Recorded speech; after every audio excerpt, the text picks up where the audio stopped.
Hey,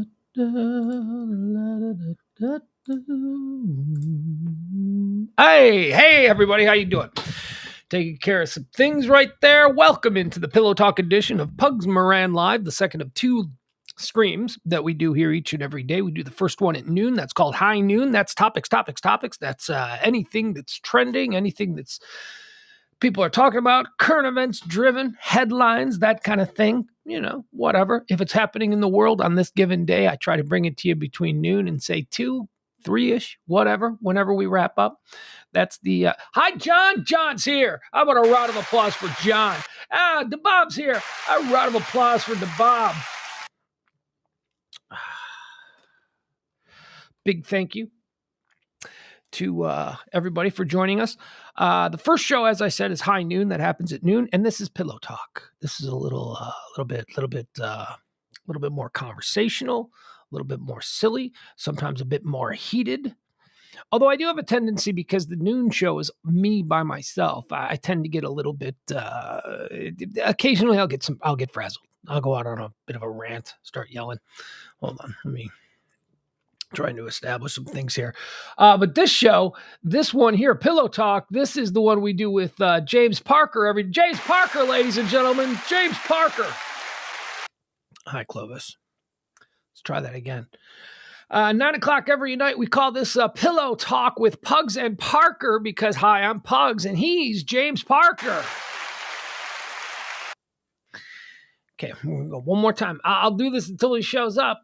My name is Pugs Moran. I do 2 streams a day, High Noon. I do that one by myself. But tonight, 9 o'clock every night, Monday through Thursday, 9 p.m. Central Time, I have a guest with me, my co-host, my partner. It's the Pugs and Parker Show. His name is James Parker.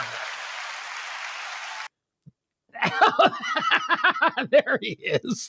I'm really glad. I didn't see... I thought that was a camera shot of an empty chair. And I'm like, I will do this 10 times. I only did it 3 times. And then you showed up on the 4th one. So that's good. How are you, James Parker? I'm okay. Kind of a long day, but other than that, doing pretty good. Well, I appreciate you showing up. You sound a little down. Turn your mic up a little bit. You're a little bit low. Yeah, I was a little low. How about that? There you go. You're better. DeBob says, reporting from Virginia, masks are now optional in schools. Took too long. There are still Dems that don't see how their jobs are at stake if they maintain their stance. Yeah, I'm done with the mask too. Although I went to the store today, wore a mask. I wore a mask. I'd say this is the Parkland. I think they call it like Parkland Corner or something. It's the Kroger. The Whole Foods? Oh, the Kroger. Why can't I hear you? Say it again. The Whole Foods? No, Kroger. Okay. I don't go to Whole Foods. Well, it's close. It's right there. Yeah, and it's also like, expensive. And have you been to a Whole Foods? Whole Foods suck, man. You can't get anything at Whole Foods. Whole Foods is like the worst selection of stuff on the planet. Go try and get a bottle of Coke at Whole Foods. Go try and get some Coke Zero at the Whole Foods. Go try and get a bag of Doritos at the Whole Foods. Go try and get some ramen noodles at the Whole Foods. Right, but they will have non-GMO organic version of ramen noodles, and sure, it's $6 a pack, but it probably tastes better, and you'll live forever. I don't want that shit. Let me tell you what whole good. Hey, so I used to live like kind of by Mockingbird and Abrams, and if you go down, I was saying, I went to the Kroger at Maple and Inwood or something. No, April and Maple in Medical City, right across from Parkland there. And I'd say still 7 out of 10 people wearing masks. James, you were saying? Oh my goodness! So we used to on Fridays we would go to Whole Foods. Well, every other Friday on paydays we would go to the Whole Foods on Greenville when I lived over, by Lower Greenville, and we called it Weird Beer Night. And we would go to their beer section, and they don't have Bud Light, but they've got 28 beers from places you never even heard of that you can't find on a map. Yeah. Oh no. Terrible overpriced beers. They're all overpriced. Half of them were bad. Half of them were good. And it was the process was you didn't know what the hell you were getting. You're like, what's this one? I don't know. It's got a pink elephant on it. Let's buy it. It was potluck with beer. It was so fun. We would do Weird Beer Night, and we would judge them by their labels. And we'd actually found a couple of beers that I've seen some of the beers that are there in other places, like at bars and stuff, and Mhm. two of them that I really liked are a little more common and can be found outside of Whole Foods, and I wouldn't have known it if it hadn't been for Weird Beer Night. So one of them's called Bitburger, which I guess it's German. It could have been Czech. I don't know what the hell half that stuff was. Is it a burger with a Bergur or Berger or BER? Well, the beer is BEIR, but with never mind. But there is a difference. That's how you know the Yeah, and difference. the other one was German. Warsteiner, and we're pretty sure that one was German. So because it was WAR, and so we actually say Warsteiner Mhm. because I'm pretty sure that looks. I'm kind of confident that one was German. But some of these other were like when's the last time you had a Slovakian beer? I don't even know if I've ever had a Slovakian beer. I see. I am not one. I'm not a beer punts. I don't. I'm not one of these guys who tries to impress with I'm a Bud Light, Miller Light, Coors Light, Guinness. If you got it, that's it. Guinness is a nice half and half, or possibly even an occasional black and tan are about as Yeah, what was exotic that as I Harp and get. Bass? No, it's Half and half is Harp and Guinness, and a black and Harp and tan is Guinness. Bass and Guinness. Okay, yeah. And then there's also the Kennedy, or also known around some places in Chicago, the Ugly American. I've Uh, never heard of this one. uh, that's like a Budweiser and Guinness. It's called Uh, an Ugly American, or a Kennedy, which is an Irish American. Not Uh, sure about that one. it's fine. It's fine. Okay. It's absolutely fine. As a matter of fact, if you're someone who thinks that Guinness is a little bit too meaty, which is something that a lot of people complain about, the Ugly American or the Kennedy it really waters it down, and it's actually a much more drinkable Guinness. You can drink it a lot faster because it's not Man, that's quite. weird because that's exactly what I like about Guinness. I like it meaty. I want to chew my beer. Yeah, yeah. Well, they call it dinner in a glass. That's what they call it in Ireland. They show up. That's what alcoholics call it. Yeah. Yeah. Well, I said Ireland, so you know, We're you know, redundant. Yeah. you said that you would go and you do like the potluck beer night at the Whole Foods. Weird beer night. Yes. I don't like the Whole Foods because I don't like yuppies, and I don't like the whole ridiculous. It's a grocery store for rich people with stuff that nobody wants. That's kind of my whole take on Whole Foods. Anyway, but we can go How somewhere. am I more pro Whole Foods than You, you are? you're more yuppie than I am. I'm very Oh, I'm blue collar. yuppie. No, you're not yuppie. You're more Okay. yuppie. You're not yuppie. Okay. You are more It's yuppie. just on the yuppie spectrum. I'm closer to the center than you Oh are, man, right? I'm blue collar working class. Um, what I was I grew up saying? on Oh a farm. yeah, yeah, but I don't know. I grew up throwing rocks at import cars, right? So that's where I came from. The Okay. richest guys in my neighborhood drove Oldsmobiles or a Cadillac or a Lincoln if they were really successful. You see a Mercedes in your neighborhood, you start throwing crab apples at it. Get out of here! Anyway, you described the potluck beer night where you just go and you'd buy according to label. Do you know that every single bottle of wine that I have ever shown up to at a party with has been purchased using that criteria? I just go to the wine aisle Oh. and I look for a very cool label and I grab it. And then, another trick that I do from time to time? I make up some bullshit about the wine and I present it to them and I tell them some story. I don't know dick about wine. Mm-hmm. Just practice for being a bullshitter. It's just creative practice. And then on the off chance that the person I'm handing the wine to knows about wine and has something to say, then I go, yeah, I made all that up. Ah. Pretty much how I do it. But every bottle of wine I've ever bought has been a bottle of wine because it had a cool label. I don't know wine. I don't wine. Wine gives me heartburn. I don't like wine. It's wine o'clock. Shut up. I hate those people. What are you drinking? This is the cheapest wine known to man. It's called Oak Leaf, and it is the store brand of Walmart. Okay, all right. I guess you've never had Mogan David, a little Mad Dog. I guess you've never I had. have had Mad Dog. Okay, I had Mad Dog on your show before. some Boone's Farm. That was the wine that I used to drink as a kid. We'd buy Boone's. We'd a Strawberry Field Boone's Farm. That was the flavor. Right. Strawberry Strawberry Field. Hill. Yep. Strawberry Hill or Strawberry. Hill. Hill. It was Hill. Yeah. They probably get sued for the Strawberry Field. They probably couldn't. That's a whole Right? thing. The Beatles called dibs on Yeah. that. We used to drink that. We used to drink Mad Dog 2020. and Yep. we It's used just distillate with citric acid and a little high fructose corn syrup. it's You know, Jewish that's wine. That's Mogan David. That's what the Mad Dog is. The MD. I MD thought it was Fucks Wine. I thought Manischewitz was the official Jewish wine. It is. It, well, Manischewitz is also, but Mogan David is the the other.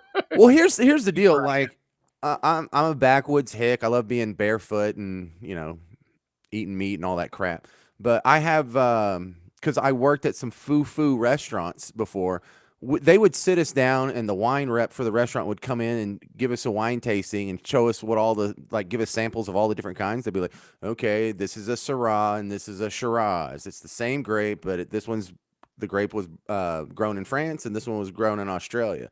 And this is a Malbec, and this is a Carmenere, and these are both from South. So, like, I actually have wine knowledge in my head, even though I'm basically a caveman. And and so I can go to these events and talk about wine and not just make up crap. Like, I actually know here and there some things about wine that you wouldn't expect me to know. And the people go, "Oh, how do you know so much?" I'd be like, "I was a waiter for like 4 years. That's how I know."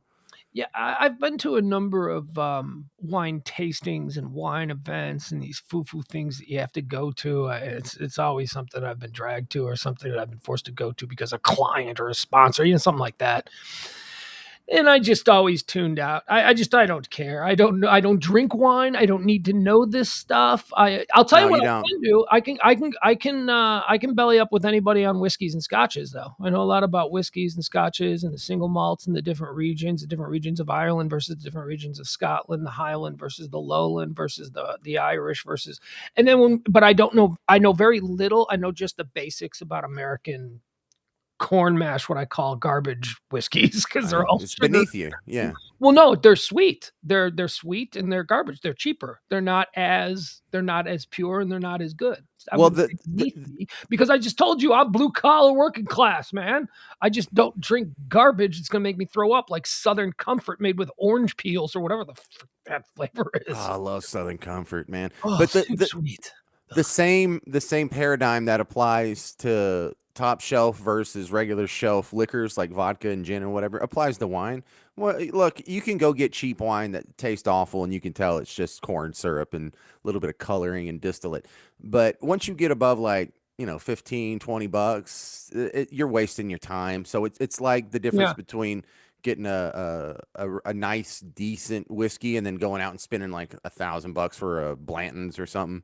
Well, I No one know can that that's tell. I know that's true of vodkas. I know that vodkas people cannot tell vodkas. I've seen people fail vodka tests where they're drinking like vodka from a plastic bottle and they're told that it's Stolichnia or they're told that it's you know uh, Grey Goose or something. Yeah, yeah. I've told you that story about how me and Oh, you it did was that? Your wife? that, Yeah, that was yeah. me. You actually told me. Yeah, but Yeah. So me and the roommate that been a used to while. do the weird beer night, that was where it started when we put the plastic wine. It just said like in Times New Roman vodka on it. Just a regular old font. We would Right. put that in like a Belvedere bottle, and then we had to switch it out because they were getting suspicious about there always being Grey Goose in the freezer. So yeah. So we used to have people come over and never did the difference. And then yeah, it was a few months ago I did that to my mother-in-law and wife, and they couldn't tell the difference either. But you can do We that. You can do that with wine. You can show up we with like I was a bartender for years, and when people we'd have regulars or we'd have not even necessarily regulars, but people we would serve them rail vodka when they'd order something special, and then at the end of the night, their bill would be a lot cheaper than they probably figured because they were getting rail vodka and they never noticed. So, Mhm. oh, I'm sorry. Oh yeah, no, we don't have any Finlandia. I'm sorry. I know you wanted Finlandia.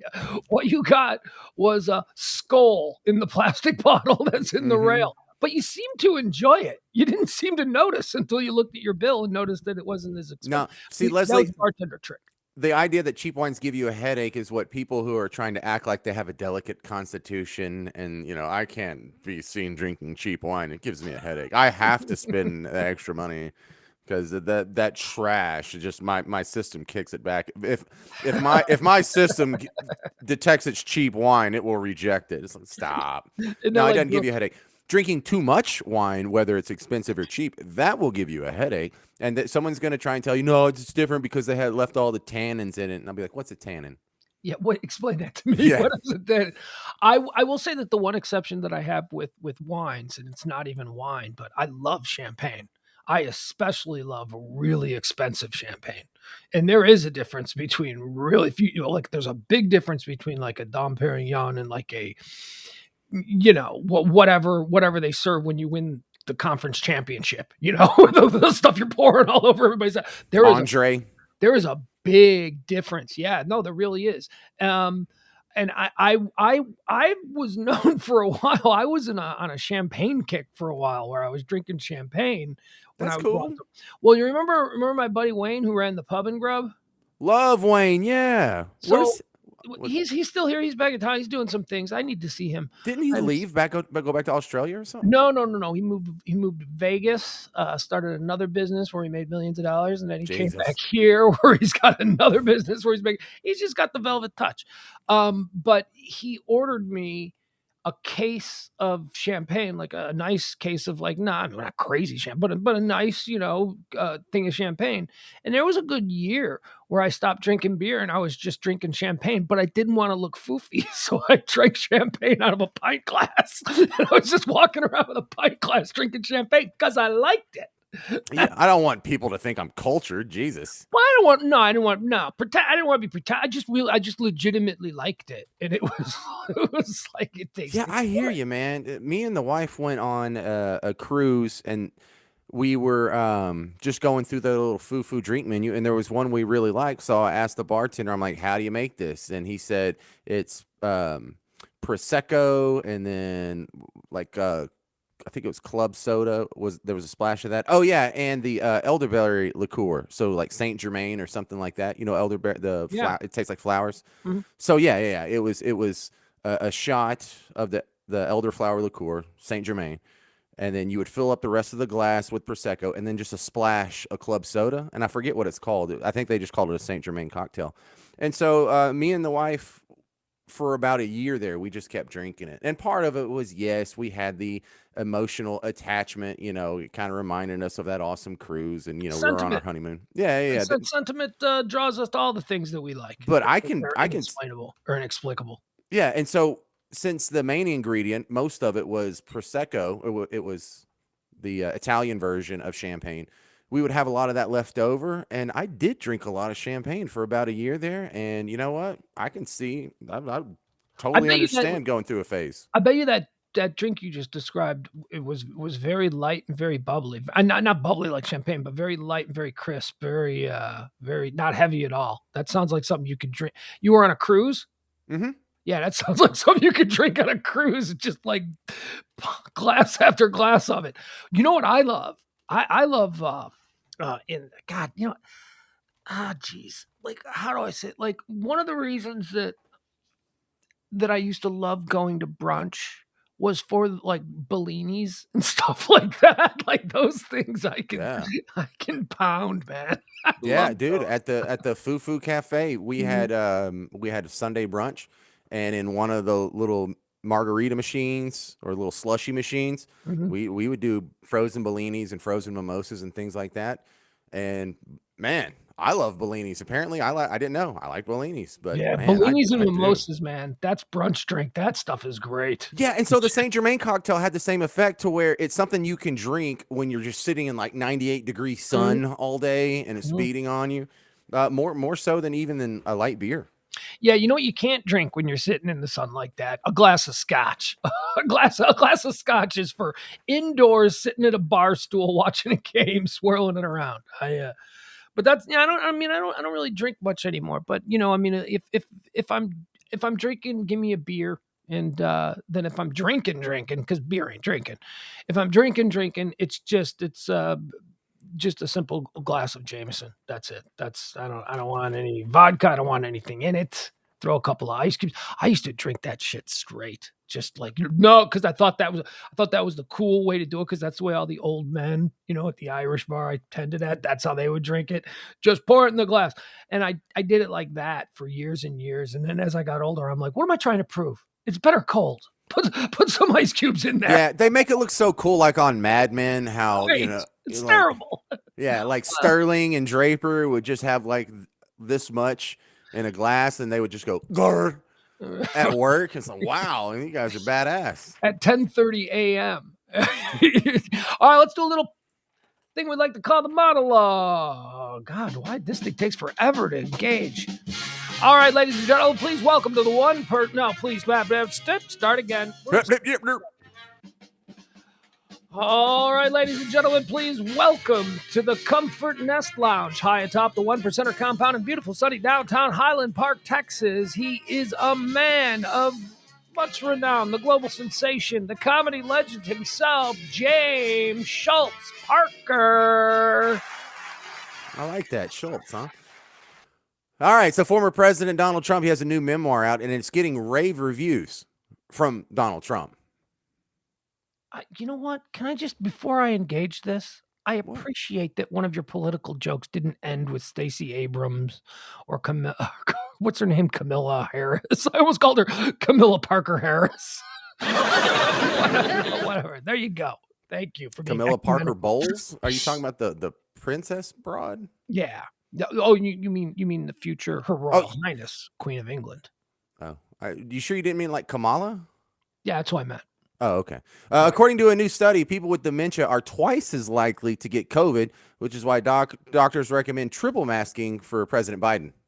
Oh, look at you give it and you take it away. Deuce to both sides. There you go. The American West is suffering from its worst drought in modern history. To give you an idea of how bad it is, bars are now holding dry T-shirt contests. Let me try again. No, that's too late. I can do better. All right. I can do better. The American West is suffering from its worst drought in modern history. This is a serious problem, too, because without water, farmers can't irrigate their weed. They didn't like the second attempt. They didn't. Should have quit while I was ahead. Next time I'll quit when I'm ahead. Jennifer Lopez's new movie, Marry Me, absolutely bombing at the box office. To give you an idea of how bad it is, the CW is going to turn it into a series. Whoa, must be bad. Must be bad. In California, a dog has tested positive for COVID-19. But, enough about Rosie O'Donnell. Oh, man, there it is. There it is. Not engaging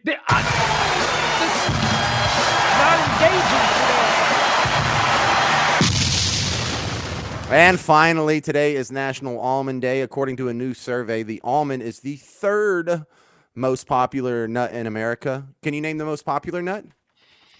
Kanye West.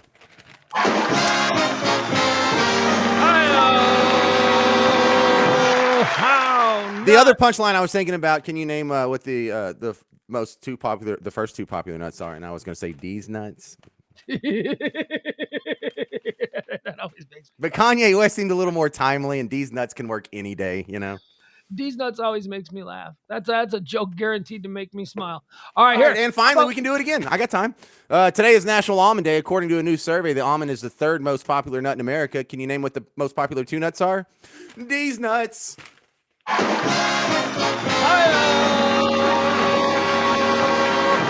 Maybe I should have gone with that one. Maybe I should have done that one. D's nuts. Yeah, I would have gone with that one because that's always a winner. The kids love the D's nuts. Always a winner. For me, it is.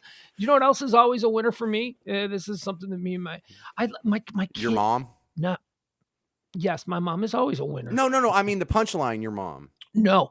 That's what she said? Yes. Okay. It always kills me. It's because it's such a bad joke.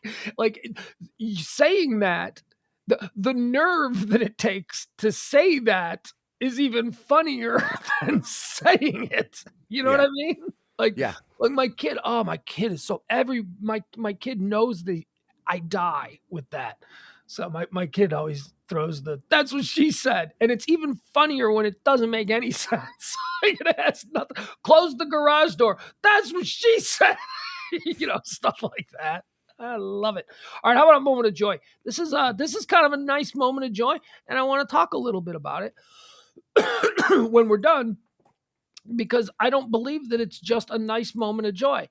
Who are we looking at here? Why Joe Burrow. There's Joe Cool Burrow.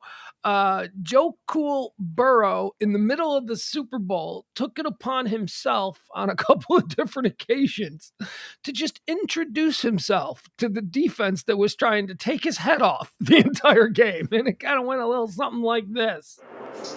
Hey, Vaughn. Hey, Vaughn. Joe, nice to meet you, brother. What up, Aaron? Aaron Donald. Yeah. Hey, Eric. Eric Weddle. I'm Joe. Nice to meet you, brother. I love watching you grow up. Love watching you growing up, man. I appreciate you, brother. No BS. Yes, sir. Okay. Oh, man. How great is that? Hey, Vaughn. First of all, how great is Joe Burrow? But that particular clip is causing a lot of people to, what are they doing being friendly out there? What is that about? That's really not Dick Butkus's day and Randy White's day. They wouldn't mess around with that bullshit snowflake millennial Gen Z garbage. They're getting Randy Whitewood. He was super nice. No. No, who's that toothless guy? He's nice in real life, but not on the football field. That is true. None of this exchanging of jerseys, the things that we see now, the camaraderie between the teams after the game, none of that shit would have gone down in the 70s and 60s. I don't even know that it would in the 80s. Certainly not the 85 Bears. I mean, if you're talking about a defense that was known to be just absolute animals, that's a relatively new thing. And it's, really? this is what the participation trophy generation get. So that's what a lot of people are saying. But I don't think that's what that's about. I think that's a mind F. I think Joe Burrow is trying to mind F these guys. No. Joe Burrow is like this far from being in high school and being a kid that is watching these guys that he now is there. It'd just be like, what if Aaron Donald walked in the room? You'd be like, hey, Aaron, I'm James. Nice to meet you. No, I get that, but this is a very good defense. I mean, one of the things that I'd read that was so funny before the game, somebody wrote, "I hope Joe Burrow is watching the first 20 minutes of Saving Private Ryan so he understands what he's in for." I mean, this was a very scary. He was sacked 7 times in the Super Bowl. I think he was sacked more than. I believe Joe Burrow is a smart, crafty dude. I think he knows what he was doing. And I think that is a way that you can get inside the head of somebody that is trying to kill you. That all you have to do is, it's like, what do you do when you're captured by a serial killer? You humanize yourself. You make them. I mean, I think that was a bit of it was also possibly genuine. He'd been a nice guy, but I do believe that there was a psychological aspect to it where he was trying to gain some kind of an edge. Where really? Yes, no, absolutely. He's just absolutely. Dude, what it shows me is that even though he has been watching these guys for years, he gets up to this level and he's not shook. He's not emotional. He's just a cool guy who gets to meet Aaron Donald. And like he has a genuine respect for the guy and what he's been able to do. That. Yeah, if you're a quarterback, you better have a genuine respect for Aaron Donald because that guy's coming. Dude, when I played soccer in college, there was our center fullback. He was a Mexican, and that's not a pejorative. Like his family is all from Mexico, and he's darker than most black people. But he used to do this thing to get in people's heads when you would be on like a corner kick, and everyone's, because I was the goalie, so everyone's just like packed in and like shoving and kind of jockeying for their spot before the ball gets kicked. And if he was covering a black guy, he would just say the N-word right before the ball got kicked. And he would just look at him. He would say N-word, and the guy would be like, "Hi!" And then the ball would be kicked and fly over him. And so he could get away with it too because he was a Mexican. Because even if the guy like complained to the ref or whatever, he called me the N-word. He's like, "No, I didn't." Yeah, I'm not gonna. Yeah, and Mo would say, "Well, maybe you suck." Well, that's like catchers, famously catchers in baseball. When a guy comes up to the plate, the catcher chats the guy up. I because love those he's guys when I played. trying to get them to pay attention to. So I saw your wife. Yeah, she's pretty nice looking. She got a sister. You do whatever you can to sort of break the batter's attention from dialing completely into the pitch. There's baseball is full of those kind of psychological things, but I imagine all sports are. I imagine football is as well. Anyway, I thought that was at any rate, whether we agree or disagree, I thought that was pretty cool. I got the vibe that was absolutely genuine, and he's just a dude that's, he's all business, but he's also not shook by the situation. And he's probably a little surprised at himself, like, I probably should be more nervous. But, some quarterbacks or some football players like throw up before a game because they're so nervous. I bet you Joe never did that. His dad was the coach. He's always been around it. This has been his whole world. And I think he just has a deep respect for the game, for players' abilities. And actually, Aaron Donald is a pretty cool guy. And I don't know those other two guys at all. I can't say I've ever. Von Miller. Oh yeah, Von Miller's awesome. Remember when Von Miller was on Saturday Night Live on the Weekend Update doing his little. Von Miller's a cool dude. Went to A&M, and yeah, he probably loves these guys. Eric Weddle's a pretty much a legend as well, and that's why I thought Eric Weddle. I know that name. Where was he before St. Louis? Well, Los Angeles. Yeah, right. I'm sorry. Weddle played for. Well, I don't know. Wait, let me go look it up real quick because I know the name, but it must be like an AFC dude or something. Chargers. Was he Chargers? Eric Weddle. Yeah. It says he's a former football safety. Did he just quit? Maybe he retired. No, it says Eric Stephen Weddle is an American former football safety. Oh yeah, he just retired for the second time. Yeah. He's 37. That was it. Baltimore Ravens. Yeah, he was with who was the guy that was with them with the Ravens? Flacco. No, the legendary safety. Revis. Ed Reed. Like, the legend. Oh yeah, Ed Reed. Yeah, it was Weddle and Reed back there. Yeah, that's right. That's right. Man, wasn't Ed Reed just an archetype safety? He was Ronnie Lott for this generation, or until he retired. Yeah, probably awesome. The best that's ever played, I would say. Ed Reed certainly has a stake to that claim. Eric Weddle, though, is right up there with him. That was a dangerous defense. I mean, you think about the T Sizzle. You got who the linebacker who killed the guy. Ray Lewis. Ray Lewis. Right, I got blanked out on his name. Yeah, that was those Baltimore teams were terrific. So you got something? That's what he's known for. The guy who killed the guy. The guy who killed the guy in Atlanta. We got it. Yeah. You got something? Well, I see. This is weird because I don't want to guess the same thing you're doing because that's what happened yesterday. I mean, that was kind of cool. Well, I talked about this at length today during the high noon, and I wanted to bring it back and talk to you about it. I wanted to get into the whole Bob Saget thing, and I don't know if that's what you were planning on talking about, but this is getting crazy. I jokingly on Friday asked the QAnon people to look into this, and now I need to call them off because more legitimate people are looking into this, and there is some stuff going on. Okay, give me 2 seconds here for a couple quicks. Yeah. This isn't going to take long. No, so the Dallas Cowboy cheerleaders, or a group of Dallas Cowboy cheerleaders, were suing the team. They say in 2016, an executive was being there in their locker room while they undressed. Now, the guy that is implicated in this, they just paid him off, by the way, $2.4 million. I didn't even know of this until the payoff was announced. But I just heard about it this afternoon coming back from the grocery store. The Hardline was talking about it. Oh, man, I missed it. Oh, I would love to hear what they said because they definitely know more about this kind of crap than I do. But in 2015, this Dalrymple guy was in their locker room with his cell phone out while they undressed. Yeah. And there's witnesses there. No, I know him, Rich Dalrymple.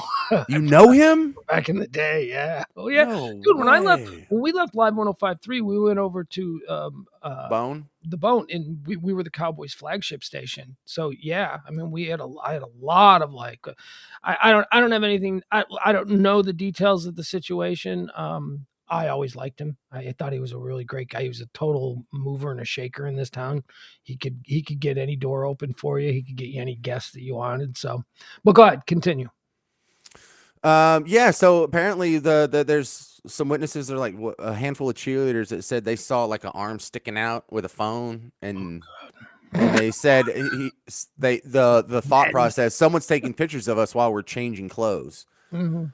Dude, I doubt that. Like, I really doubt that. They said they ran around the corner and they saw this Dalrymple guy running out of the room. I don't see. There's enough guys that have done sick stuff, like toilet cam men He was and an executive. He was a suit. He was like in the room with Jerry and Steven when big decisions are made. That doesn't seem to fit with who he was and who he carried himself as in this town. He was an important guy in this town for a long period of time, an influential guy in this town. I mean, I don't know. I don't know the details. I haven't read the story. Like I said, I just heard the hardline talking about it, and they didn't get into that many details, and I didn't follow up because I just, whatever. But I it seems unlikely, it but seems, yeah, I'm not 100% on defending him though, because the guys that aren't into this stuff will make the dumbest risk. Did you even calculate what the risk is? Like the dudes that put their cell phone camera under someone's dressing room door and take pictures, or in a bathroom stall there's like toilet cameras, and they're like a Chuck Berry situation. There's enough toilet cam men and foot fetish guys, and right. the whole Aaron Andrews situation, that I don't know, man. It, like, if that's your jam, if that's your kink or your fetish or whatever, you will do completely irrational things to satiate that need. And we've had this discussion before, and we come to the same conclusion. Like, dude, if you want to catch a girl like getting dressed and undressed, and that's like your kink, just go online and see videos that have already been done, because most of those girls did it voluntarily. They're just pretending like there's a hidden cam, so they're getting all the good angles and stuff. Does it really make that big of a difference for you to do it yourself? Here's Okay, here's another story that happened when I was in New oh, wait, Orleans. wait, wait. Let me comment on this first of Sure, all. sure. In the case of Rich Dalrymple, and again, I have familiarity with the guy. What is being described seems wildly out of character for him, at least as far as his public persona was, to his professional image, his professional. And if it is true, it is so recklessly self-destructive that it Yes. almost speaks to what I was talking about last night when we were talking about how we don't know what's going on in people's heads. People, the serial killer thing. Well, he was a great neighbor. I had no idea he had 50 kids buried in his basement. You just so I mean, there is 50% of me that goes, he's not reckless like that. That's not something that I would ever think would be in his character. But then the other 50% goes, we don't know anything about anybody. We are all just in character whenever we go out in public, myself included. I mean, I don't have any crazy dark. Well, I wouldn't tell you. I think that's part of it. That I Well, wouldn't the tell thing you, is, but that's the interesting thing about sociopaths, and really psychopaths as well, is they're always in character, and they're 100% in character. Kenny Jenkins says kind of like Chloe. And isn't that an interesting Oh, see, way to put great it? example, dude. I mean, Yeah. that's a painful example, but my brain still hasn't really made the connection that that's the same guy. No, Like, you know what my brain has done? My brain has just gone, yeah, you're not gonna think about that ever again. You're yeah, that's you're just easier, isn't it? you're gonna move that out, and that didn't happen.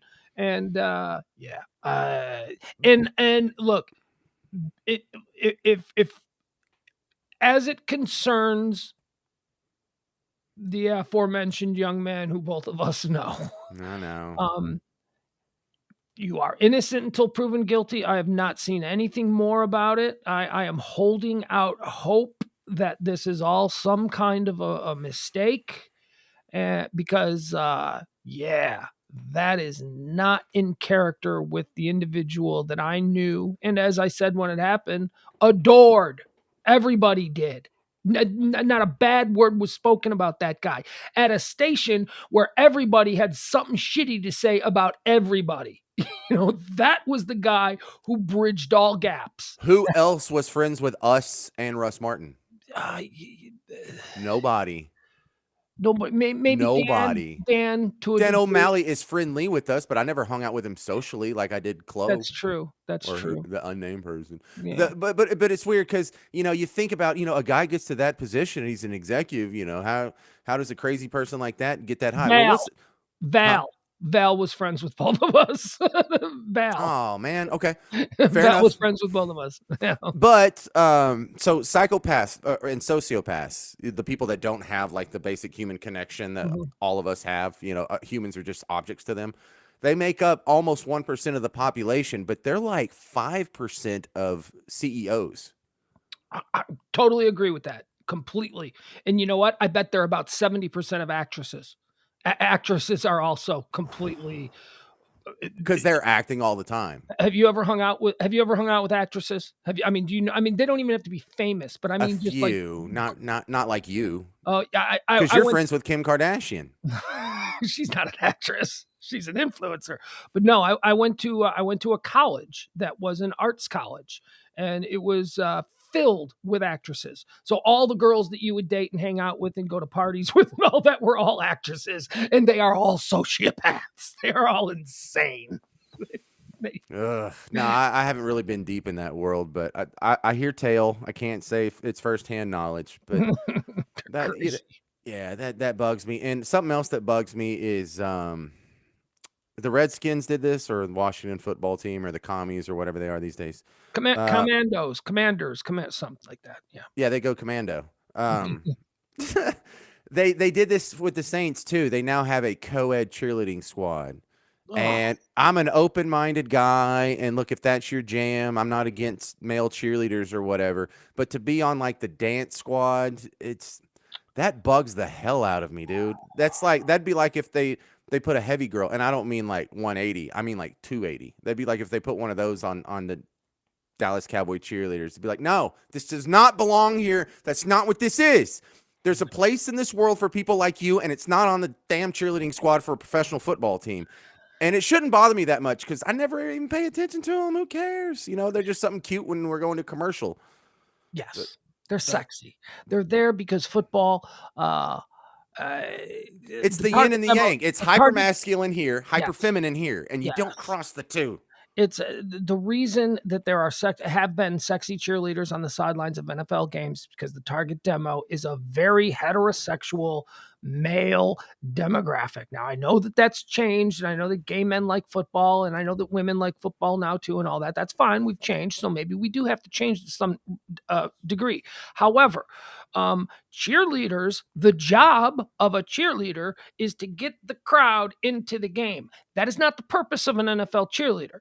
Nobody is paying attention to the NFL cheerleaders when it comes to cheering or knowing when to cheer. They are there strictly for eye candy. And if you think I'm lying, then why are they dressed that way? Why did in the 1970s and early 80s the Los Angeles Rams cheerleaders wear tight leotards that were cut out right here where their boobs were pushed to the center? Why do the Dallas Cowboys dress like girls work in a beer tub?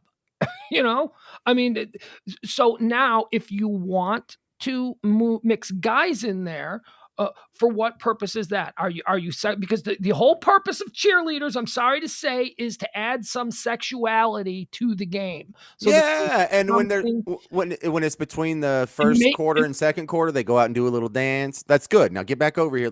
Let's do some football. And maybe by today's standards, that's wrong. Maybe by today's social standards, we've grown out of that hyper masculine exploitation or whatever you want to call it. But then get rid of cheerleaders. Don't just start adding guys to it because you want to be ecumenical in who you're exploiting. That's ridiculous. Oh, I like that idea. I like that. Look, if you're not going to do all chicks, then just cancel the whole damn thing. If it's unacceptable, then cancel it. Right. Cool. Well, it seems to be a one-way street. How, all right, they're always putting this crap in our face, but I don't go to the Tony Awards and, bowl a couple of frames, do something masculine in their arena, right? Bowl a couple of I'm just trying to think of something very heterosexual, like dumb guys do. Go throwing axes and things. just scratch myself and fart between awards or something. Yeah, that's The it. my Chicago Bears had the Honey Bears my whole life growing up, and then in the late '80s they got rid of the Honey Bears, and they put out the reason that they got rid of them because they were trying to be forward in the exploitation of women, which was such a complete lie. It actually was. It came down to the fact that they didn't want to pay these girls $50 a game anymore. It was just a matter of Oh, being cheap, so cheap. right? So, God. but yeah, Chicago Bears haven't had cheerleaders in 40 years. Oh, And they don't have cheerleaders? no, nobody misses them. No, nobody misses them. What they do is they let like local high schools come, and they let the local high school girls cheer and stuff like that. And those teams now are mixed.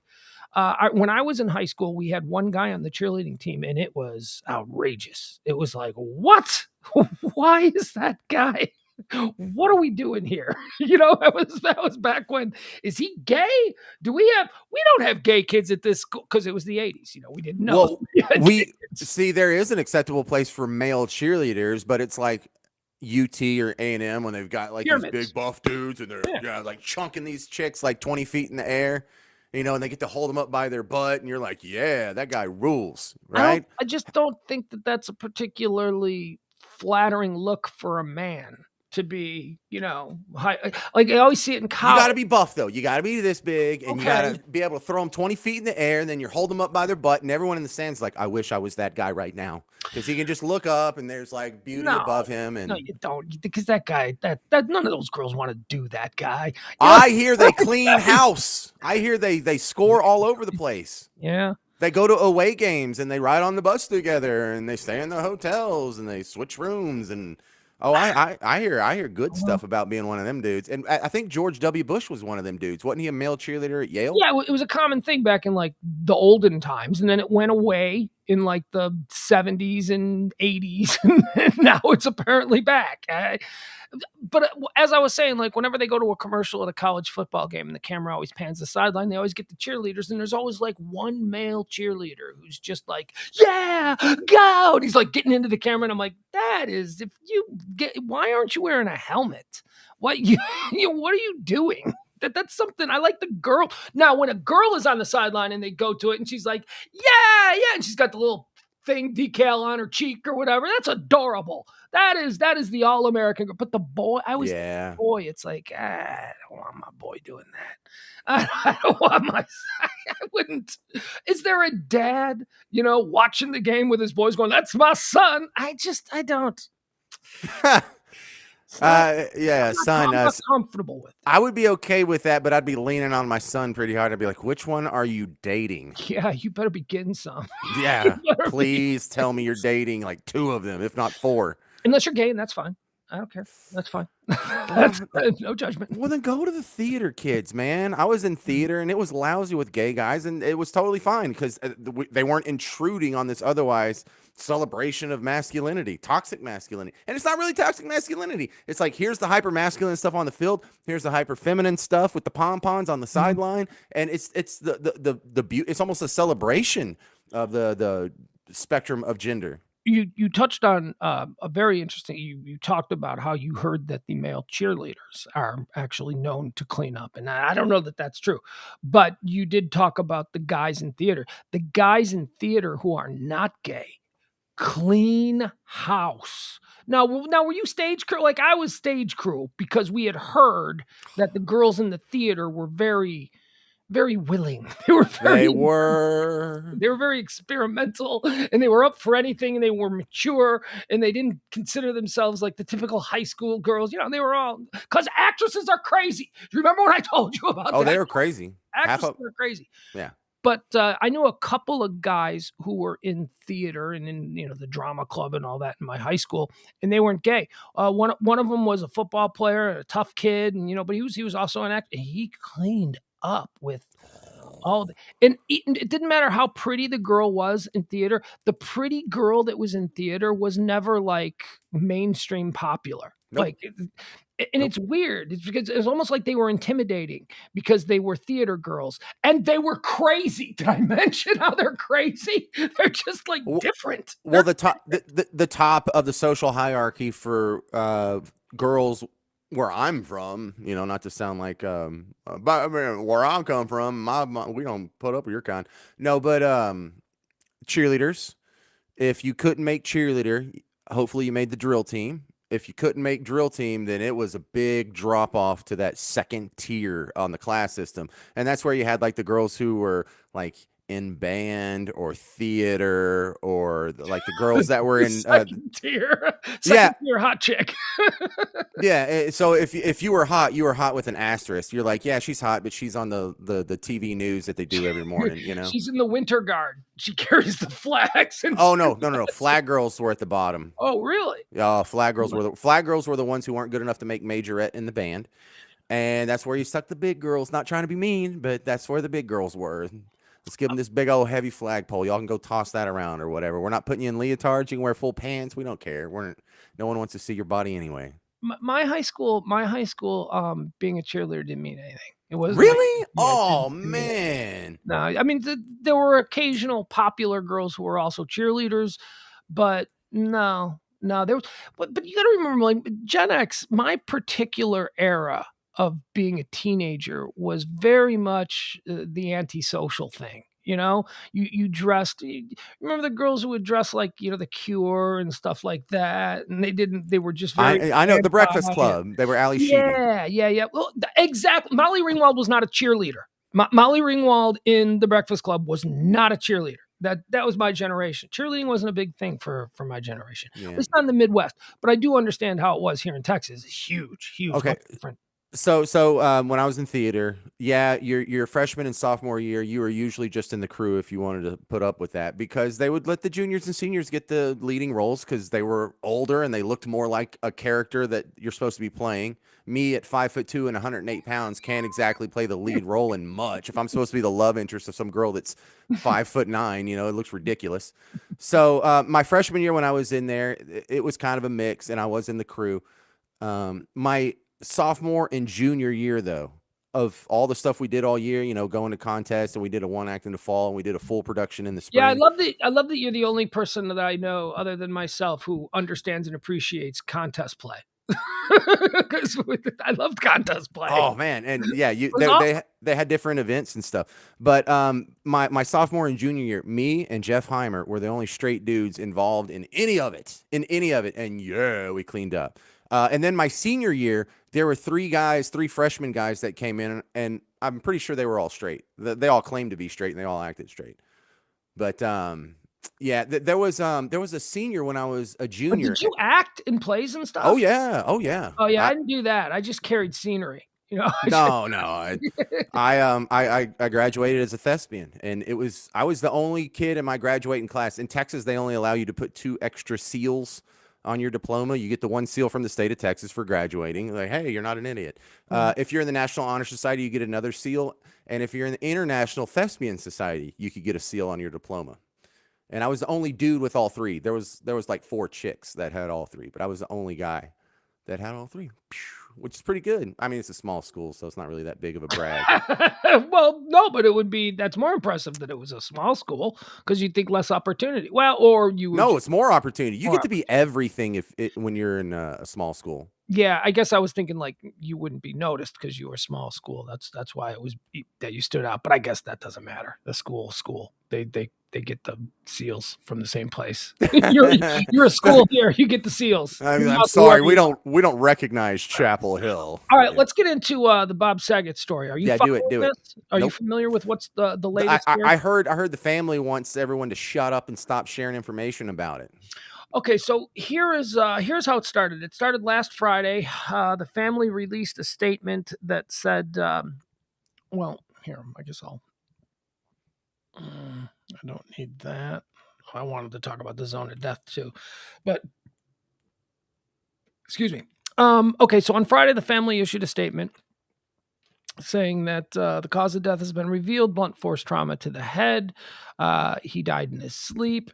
We believe, that he fell or that he hit his head, possibly on the headboard was what was floated out there. And they said this is the family releasing this. There were no drugs, no alcohol, nothing like that. And the coroner in Florida concurs. And then the next day, The coroner issued a statement corroborating what the family said, except that the coroner really only said, yes, the cause of death was blunt force trauma, and there were no drugs or alcohol found or believed to be, a reason for it. Okay, so there's that. Then over the weekend, the nation's coroners, the nation's forensic experts, the nation's, pathologists all got together and started individually going through the details, the nuts and bolts of the coroner's report. And it came out that what the family said, oh, he slipped and he bumped his head and, he went to sleep, was not at all true. Not at all. In fact, Bob Saget's head was bashed in. Bob Saget's head, wasn't just a nice little bump. This was a massive skull fracture with multiple hematomas, bleeding from the eyes. I'll give you this story. Bob Saget's autopsy reveals trauma similar to baseball bat to the head. Comedian Bob Saget died after sustaining what appeared to be significant head trauma. According to a recent released autopsy, the 65-year-old star was found unresponsive. We know about all this. However, an autopsy report by Dr. Joshua Stephanie, the chief medical examiner of Orange and Osceola counties in Florida, suggested the head injury was far more serious than one that could have just been simply shrugged off as an accident. It is more probable that the decedent. Oh, okay. I'd never heard that word used. One who's been deceased. Yeah. Okay. Yeah. Cool. It is most probable that the decedent suffered an unwitnessed fall backwards and struck the posterior aspect of his head, Dr. Stephanie wrote in a report, which was released on February 11th, according to the New York Times. The autopsy indicated that the injury ruptured veins in the spaces between the membranes covering the brain and the brain itself, causing blood to pool and compress in critical areas. People listed Saget's injuries as including posterior scalp abrasions, subgaleal hemorrhage, discoloration in the upper and lower eyelids due to skull fracture, subdural hematoma, and a subarachnoid hemorrhage. Speaking with the New York Times about the findings, Dr. Gavin Britz, the chair of neurosurgery at Houston Methodist Hospital, said, "This is significant trauma. This is something I find with somebody with a baseball bat wound to the head or someone who has fallen from 20 to 30 feet," pointing out that the autopsy described fractures to thick parts of the skull as well as to bones in the roof of the eye sockets. So the fracture was in the back of the head, but also around the eye sockets. His eye sockets were smashed, were broken.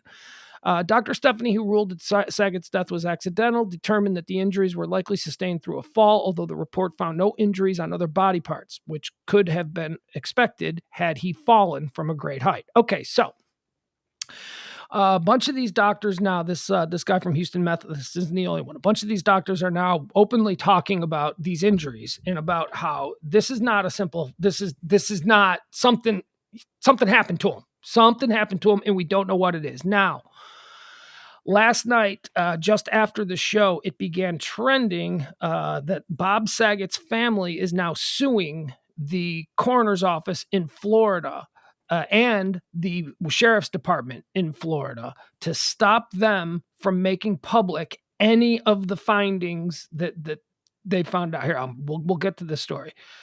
I just got to find it. It's down here somewhere. There it is. Okay. All right. So let me read you this. And I'll tell you why this is crazy interesting. They don't want any of the details. They don't want any more details. Now, remember also, the family jumped out in front of it. The family jumped out and released a statement on Friday. Okay, that's it, done. Nobody, please respect our privacy. We just want to move on with our lives, blah, blah, blah. Judge temporarily blocks release of Bob Saget's autopsy records after family's request. A judge in Florida on Wednesday agreed with a request from Bob Saget's family to temporarily block the release of photos, video, and other records related to the Full House actor's death. Circuit Judge, there's video. Apparently, she is suing, the family is suing to injunct the coroner's office from allowing any sort of Freedom of Information Act, access to the documents that detail the injuries. And then they are also suing to injunct the sheriff's department from releasing any of the materials that they discovered during their investigation. Now, apparently, there are videos. There is video of something. Video of the autopsy or video of the fall? Video from the hotel. That is what is assumed. Maybe this is video. I should say the injury. Yeah. Yeah. Video. Okay. So, Circuit Judge Vincent Chu issued the temporary injunction saying that Saget's family would suffer severe mental pain, anguish, and emotional distress if the request was granted. So, apparently, there is something in this. There is something that was found, something that was revealed that if it were to be made public, the family is claiming it would just cause us incredible pain. We don't need this out there. We don't need people talking about this. The family said Saget's wife, Kelly Rizzo, and 3 daughters, Aubrey, Lara, and Jennifer Saget, filed a lawsuit Tuesday night against Orange County Sheriff John W. Mina and District 9 Medical Examiner's Office, requesting to block both conducted investigations into Saget's cause and manner of death. The lawsuit cites that Rizzo and Saget's daughters, now this is interesting, the lawsuit cites that Rizzo, the widow, and Saget's daughters would suffer irreparable harm if further details about the 65-year-old comedian's death were to be released or disseminated to the public. During the investigation into Saget's death, according to the lawsuit, a number of materials, including photographs, video recordings, and audio recordings, were created, some of which graphically depict Mr. Saget, his likeness, or features or parts of him.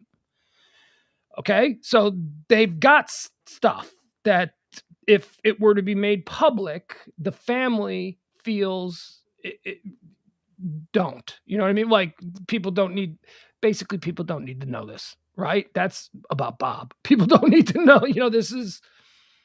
The Orange County Sheriff's Office responded to the lawsuit in a statement saying, while we are sensitive to the family's concerns about the right to privacy, that must be balanced with our commitment to transparency, compliance with the law, and the public's right to know. Now, that's a very interesting statement, James. And here's why it's interesting. Because the sheriff's department is being sued here because they have something that could possibly be uncovered in an investigation. The Freedom of Information Act, you can go in and you can request all of the details of the investigation. The family thinks that if these details were made public, it would cause irreparable harm to them and further pain and suffering. Now, if there was nothing illegal, okay, if it was a totally clean and open and shut case of Bob Saget just bumping his head, then there would be no reason for the sheriff's department to be involved. There is something that the sheriff's department uncovered through the course of their investigation that would apparently be lascivious enough to attract the attention of media and people. And I want to know I don't know. I was going back and forth about this on the afternoon show. It's like, on the one hand, I understand the reason for the family wanting their privacy, but on the other hand, I have a perverse curiosity now to know what the hell was going on. I mean, I'm reading these threads, and this is probably not very nice, but there are people openly speculating about what this can mean. There are people who are saying they are lawyers. There are people who are saying they are investigators, who are saying that what might be there, like possibly one. And I'm just throwing this out. I don't know this to be a fact, but this is what people are saying. Like, I've got some guesses. Did Bob Saget have a hooker? Right. And did the pimp bash his head in, for not payment? Did Bob Saget try to buy drugs? And did somebody come to his room and sold him drugs? And then it got ugly and something bad happened? I mean, there are. Go ahead, tell me what you think, because this isn't as open and shut as it was portrayed. So Byron's going down the same avenue I was thinking. Have you seen the movie Very Bad Things? Where they killed the hooker.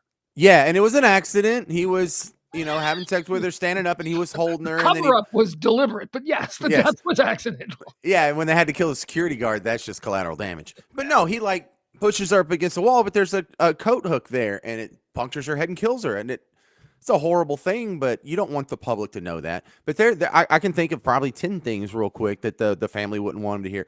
The drug thing is one of them. I doubt it's if a pimp came in and smashed his head because he didn't pay the hooker, the family would want that guy to go to jail and there to be justice. If it was like a drug deal gone wrong and someone smashed him in the head, I the thought family would want there to be justice. So I don't think anyone killed him. I think he might have done like a big line of coke or maybe smoked out of his new crack pipe that he got from the government and then maybe fell over or just that was part of the reason or part of the blame. Maybe he was really drunk. Maybe there was some gay stuff going on and he bumped his head. There's a lot of not murder things, and I don't think there's a murder involved here. I think there's just a really ugly aspect of his accidental death. Well, here's what I thought, because I thought the exact same thing as you. I thought, well, if somebody bashed him in the head, there would be an ongoing investigation. The into family will want pitching him in jail. what- However, what if that's what this is all about? What if there is an ongoing investigation? The sheriff's department doesn't talk about ongoing investigations. Maybe they are still. Maybe they No, have determined they would. something, They don't. and They this is don't. They don't lie about the cause of death. They can't. They can well, say I we don't we think they can't give you have. the details on Hold that. on. They haven't lied about the cause of death. Remember, it was the family who came out first saying that this is the cause. And then the coroner the next day said, we concur with the traumatic brain injury. But that was it. It was a very brief statement. They didn't go into anything else.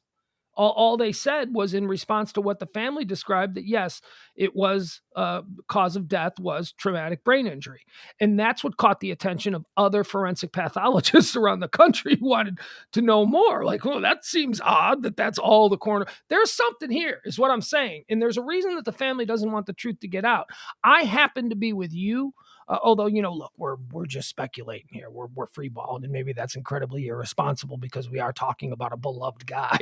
But this is what celebrity brings. When you're a celebrity and something like this happens, you have to almost expect it. You Yeah, have to well, Leslie's asking the question, and we've already answered this one before. She said there was no drugs or alcohol in his system, right? There was no alcohol in his system, but he did have Klonopin and some other antidepressant.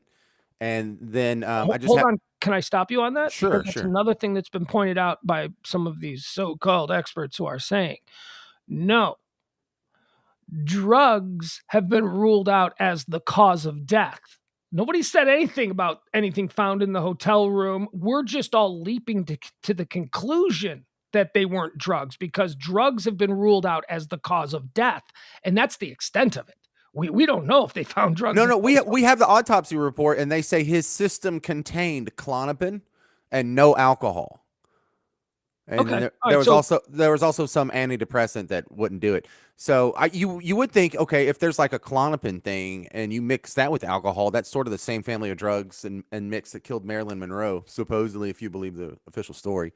But it could just be is that what made him fall? It's weird that if it's as cut and dry as the family presented on Friday of last week, that they would then on Tuesday of the following week sue to injunct both the coroner's office and the sheriff's department. That's just it sounds like it was pretty cut and dry.